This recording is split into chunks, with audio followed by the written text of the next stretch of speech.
Okay, so I know a lot of you out there are fans of the African language series, and I have a special treat for you.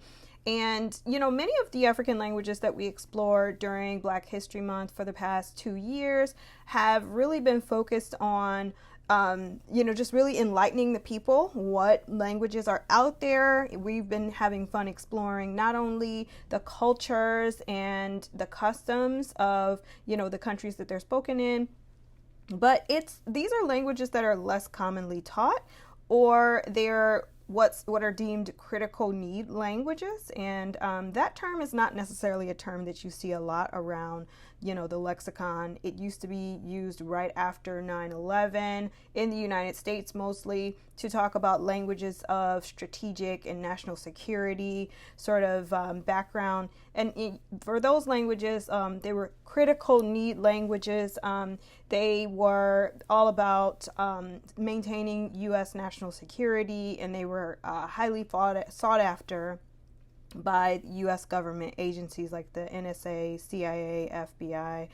And so these were languages like Arabic, of course, and I think a lot of this is controversial now because, we never really want to, at least from my perspective, being a polyglot, you never want to pick up a language just because, it's of national security interest and then throw it away. I like to think of languages as long term, and you really want to have that interest in those languages.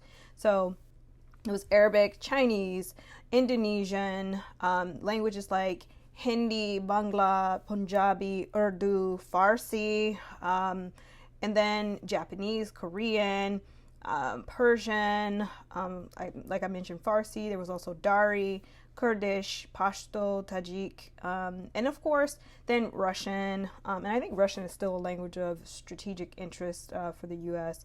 And of course, Swahili, then Turkic languages that are spoken in the steppes of Central Asia, like Azerbaijani, Kazakh, Turkish, Urdu, Uzbek, not Urdu, I'm sorry, Uzbek.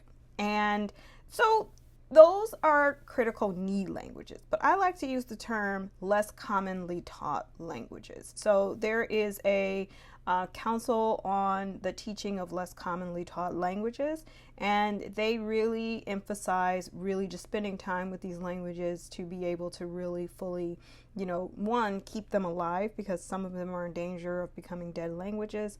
And there's approximately 91% of Americans who study foreign languages in our universities and schools are going to choose French, German, Italian, Spanish, while only 9% of students in these universities and colleges and in school in general choose languages like Arabic, Chinese, Japanese, Yoruba, Russian, Swahili, and other languages spoken in the majority of the world. So, and this is from the National Council on the Teaching of Foreign Languages. So I really want to spend some time in this series, really getting into those languages. And so what I'd like to do is I'm going to put in the comment below if there are regions and languages and, things that you think need to be spent, we need to spend more time on.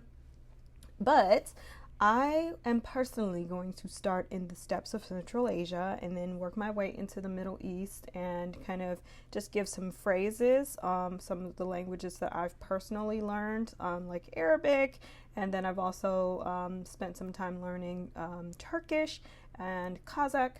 So we're going to spend some time teaching and learning basic phrases and giving a little bit of a historical background on those countries, and then we'll, throughout the rest of the year, work our way through the rest of the world.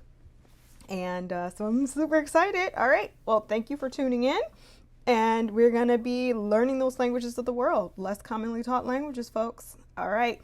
And if you like the content here, my channel is all about social commentary, learning languages of the world, history, And then of course politics. So you'll see a lot of foreign language content. You'll see a lot of, travel commentary and historical content, but you'll also see a lot of political content. I am a former city council person, and I ran for mayor of my hometown, but I'm also a polyglot, language lover, language enthusiast, travel enthusiast, and a fan of all things international, immigration, and things of that nature. So tune into my channel if you like all of those topics. I know it's very broad, but it's all the undercurrent of being a global citizen. So being informed and learning about the world around you. So like, comment, subscribe. Thanks, and see you soon.